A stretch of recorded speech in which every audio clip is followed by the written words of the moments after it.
Welcome back to my channel Bimbingan Belajar Edukasi Kebidanan.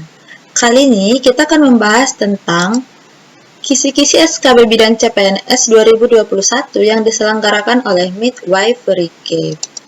Nah, untuk kali ini kita akan membahas tentang materi pengetahuan umum. Apa sih yang dimaksud dengan materi pengetahuan umum dan apa saja? Salah satunya itu adalah SDGs di bidang kesehatan. Nah, SDGs di bidang kesehatan ini merupakan salah satu materi dalam pelaksanaan SKB kesehatan khususnya kebidanan. SDGs dibentuk pada tanggal 25 September 2015 di New York dengan tujuan sebagai kesepakatan pembangunan global. Yang harus kalian pahami, yang harus diingat ya.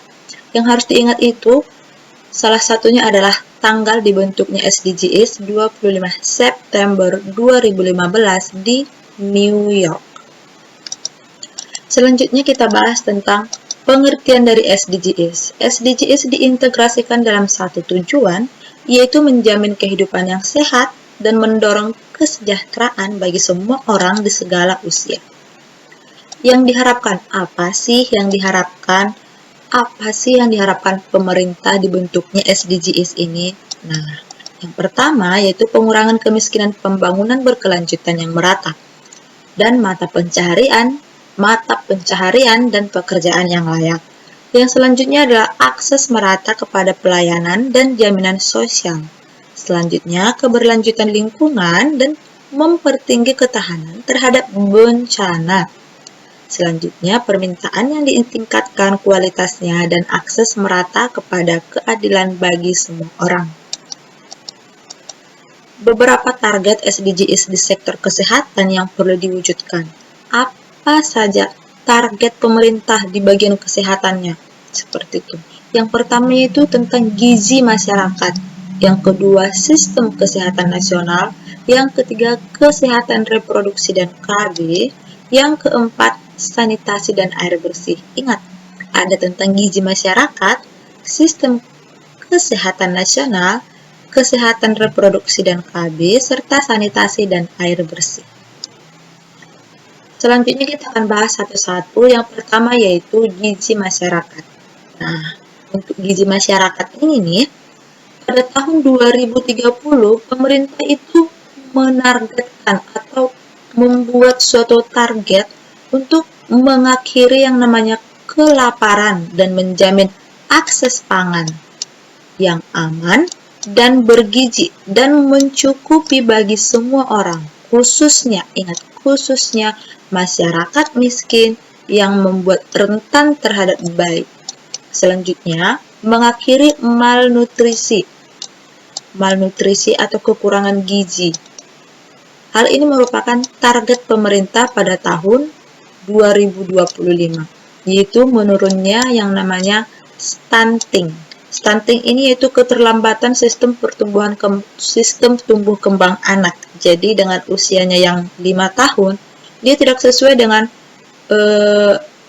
pertumbuhan di 5 tahun itu. Misalnya dia harus sudah bisa jalan atau harus sudah berbicara dengan lancar, tetapi seorang anak itu tidak mendapatkan hal itu. Itu bisa jadi diakibatkan karena kekurangnya gizi atau yang disebut juga dengan malnutrisi, kekurangan nutrisi terhadap tumbuh kembang anak seperti itu. Selain gizi masyarakat yang ditargetkan oleh pemerintah pada tahun 2030 yaitu sistem kesehatan nasional. Sistem kesehatan nasional ini pada tahun 2030 apa aja sih yang diharapkan oleh pemerintah? Yang pertama yang diharapkan oleh pemerintah kita yaitu mengurangi sepertiga kematian prematur akibat penyakit tidak menular, mengurangi AKI hingga di bawah 70/100.000 kelahiran hidup. Ingat, mengurangi yang namanya angka kematian ibu. Jadi pada tahun 2030, pemerintah mengharapkan atau menargetkan angka kematian ibu turun di bawah 70/100.000 KH, artinya kelahiran hidup. Mengurangi angka kematian balita, hingga kalau bayi itu targetnya itu 12, per 1000 kelahiran hidup. Kalau balita itu 25 per 1000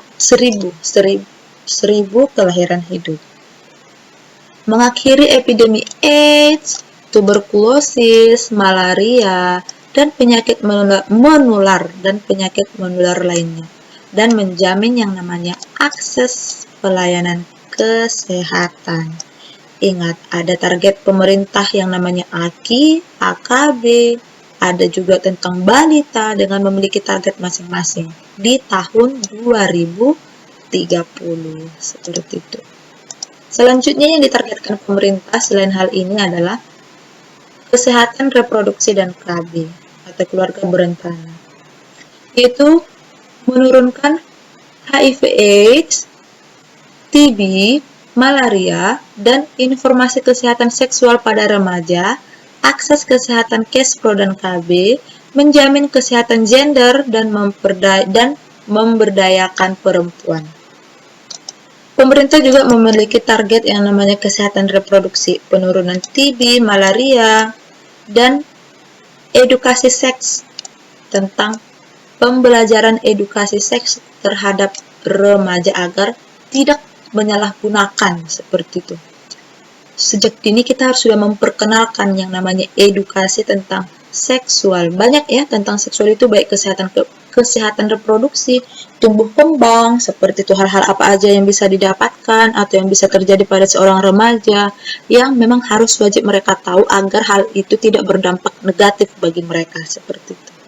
Terus juga ada yang namanya akses kesehatan reproduksi dan jaminan kesehatan gender, kesetaraan gender. Jadi tidak membeda-bedakan yang namanya perempuan, laki-laki, seperti itu. Dan memberdayakan perempuan. Selanjutnya yang diharapkan oleh pemerintah terhadap SDGs di tahun yang akan datang. Yang selanjutnya sanitasi dan air bersih. Menjamin tersedianya dan pengelolaan air serta sanitasi yang berkelanjutan bagi semua orang, akses kepada air bersih, serta akses sanitasi dasar layak. Artinya sanitasi dalam arti kayak penggunaan air bersih, akses terhadap ketersediaan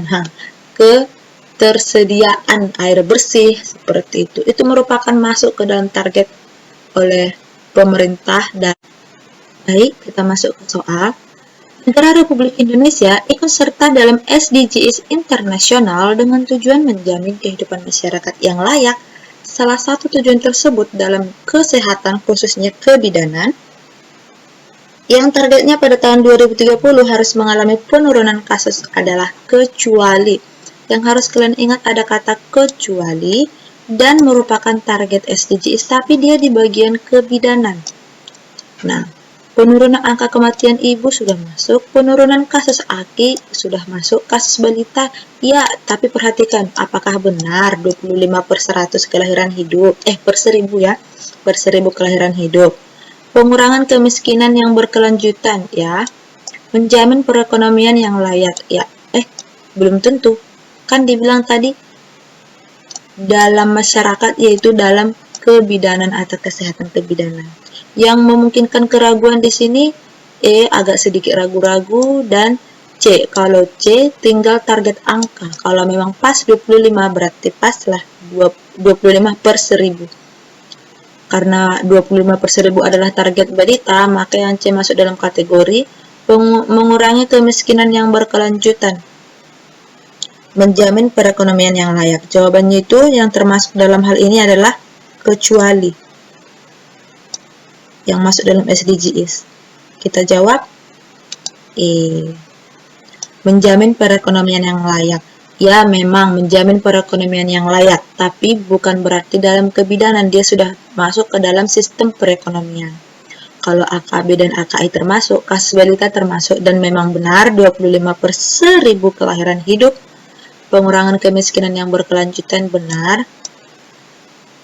Menjamin perekonomian yang layak. Masuk dalam SDGs, tapi bukan dalam kebidanan, tetapi dalam sistem perekonomian. Seperti itu. Jadi dalam mengerjakan soal itu penuh dengan ketelitian. Dia ditargetkan di mana, bagian apa, ada nggak kata kecuali, seperti itu.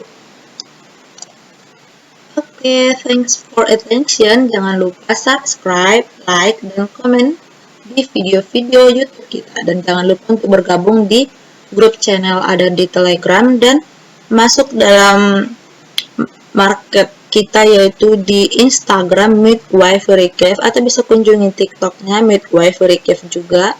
Jika ada hal penting harus diketahui bisa hubungi admin dengan nomor yang tertera. Semoga bermanfaat. Salam sukses SKB 2020 Kebidanan. See you next time.